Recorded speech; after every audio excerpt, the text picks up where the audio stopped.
அடுத்த ஆண்டு சட்டப்பேரவை தேர்தலை எதிர்கொள்வதற்கான பணிகளை தீவிரப்படுத்தக்கூடிய வகையில் திமுகவில் 7 மண்டல செயலாளர்களை கட்சியின் தலைவரும் முதலமைச்சருமான மு.க. ஸ்டாலின் விரைவில் அறிவிக்க உள்ளார்.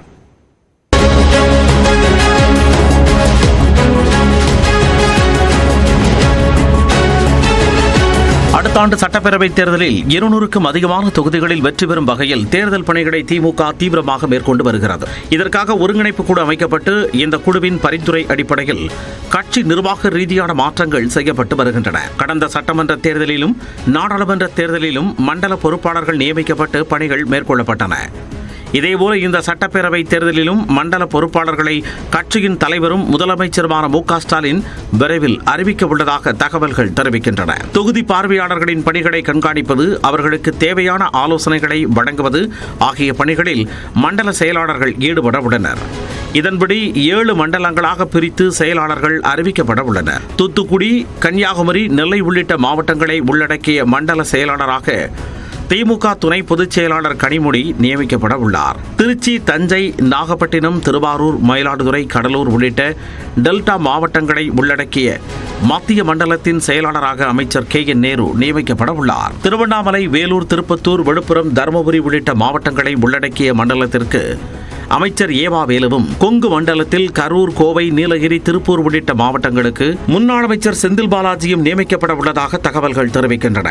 இதேபோல கொங்கு மண்டலத்தில் உள்ள சேலம், ஈரோடு, நாமக்கல் உள்ளிட்ட மாவட்டங்களை அமைச்சர் சக்கரபாணி கவனிக்க உள்ளார்.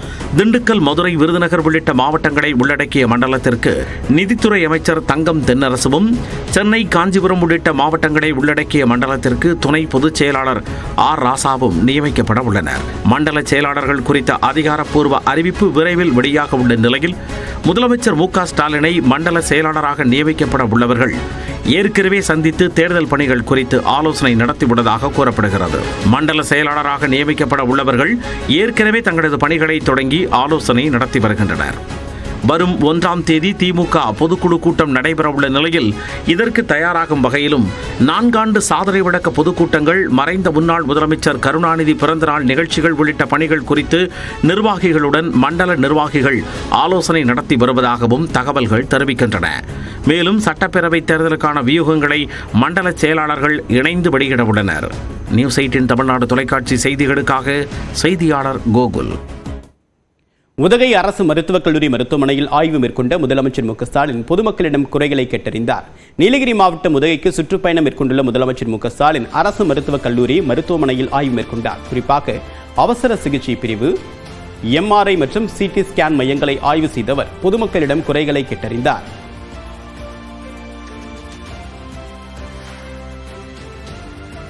MRI, CT போன்ற நவீன வசதிகள் எல்லாம் செய்யப்பட்டிருக்கு. அது எப்படி மக்கள் பயன்படுத்திக்கிறாங்கன்னு பார்க்க வந்தேன். இதெல்லாம் வெளியில வரைக்கும் மக்கள் வந்து வெளியில தான் தனியார் போய் நல்லா பணம் செலவு பண்ணிட்டு இருந்தாங்க. இப்போ எந்தவித பணம் செலவு இல்லாமல் இங்கேயே MRI, CT ஸ்கேன்லாம் எடுத்து கொடுக்குறாங்க. அதே மாதிரி மருத்துவக் கல்லூரி மாணவர்களையும் சந்திச்சு பேசினேன். வசதிகள்லாம் எப்படி இருக்கு, ஏதாவது குறைகள் இருந்தால் சொல்லுங்கன்னு கேட்டேன். எந்த குறையும் இல்லை, திருப்தியாக இருக்கிறோம், சிறப்பாக சொன்னாங்க.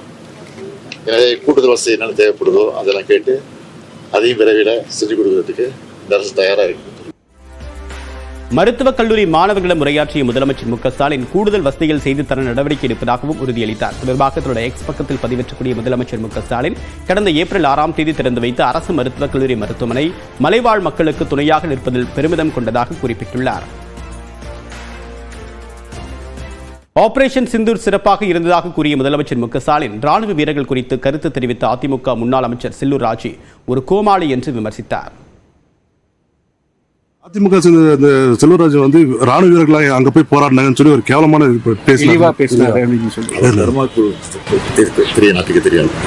கோமாளிங்க அவரு பிரசுப்படுத்த வேண்டியதில்லை, நான் பிரசுப்படுத்த விரும்புகிறேன். சார், ஆபரேஷன் சிந்தூர் எப்படி இருக்கு? சிறப்பாக இருந்துச்சு. அதுக்காக தான் நாங்கள் வந்து ஆதரவு தெரிவித்து எங்களுடைய உணர்வை வெளிப்படுத்தணும். வரும் சட்டமன்ற தேர்தலில் அதிமுக, தேமுதிக, தவேக கூட்டணி அமையுமா என்ற கேள்விக்கு தேமுதிக இளைஞரணி செயலாளர் விஜய பிரபாகரன் பதிலளித்திருக்கிறார்.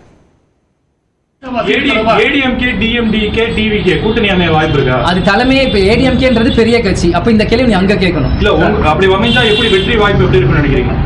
இன்னைக்கு வெற்றி வாய்ப்பு பாத்தீங்கன்னா எல்லா கட்சியும் ஒரு பக்கம் இணையும் போது அது டிவிக்கு ஏடிஎம்கே டிஎம்டிகே இருக்கிற எல்லா கட்சியும் ஒரு பக்கமா சேர்ந்து கூட்டணி யாராக இருந்தாலும் வெற்றி வாய்ப்பு பெருசா தான் இருக்கும். ராஜ்யசபா சீட் தொடர்பாக ஏடிஎம்கேயோட நம்ம கூட்டணி இருந்தபோது நம்ம பேசணும். இது வரைக்கும் அது அவங்க வந்து சொல்லவே இல்லை அப்படிங்கிற அமைச்சர் கொடுக்குறாங்க. நம்ம உங்களுக்கே தெரிய வரும்.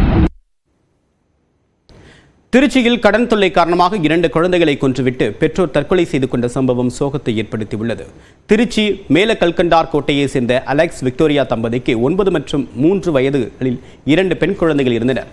விக்டோரியா ரயில்வே ஊழியராக பணியாற்றி வந்த நிலையில் அலெக்ஸ் ஜவுளி கடை நடத்தி வந்தார். இந்நிலையில் கடந்த சில ஆண்டுகளுக்கு முன்பு தொழிலில் நஷ்டம் ஏற்பட்டதால் பண நெருக்கடி காரணமாக தம்பதிகளுக்குள் அடிக்கடி தகராறு ஏற்பட்டு வந்ததாக கூறப்படுகிறது. கடன் தொல்லை நெருங்கியதால் தற்கொலை முடிவை எடுத்த தம்பதி 2 குழந்தைகளுக்கும் விஷம் கொடுத்து கொலை செய்துவிட்டு தாங்களும் விஷமருந்து தூக்கிட்டு தற்கொலை செய்து கொண்டுள்ளனர். 4 உடல்களையும் காவல்துறையினர் கைப்பற்றி விசாரணை மேற்கொண்டு வருகின்றனர்.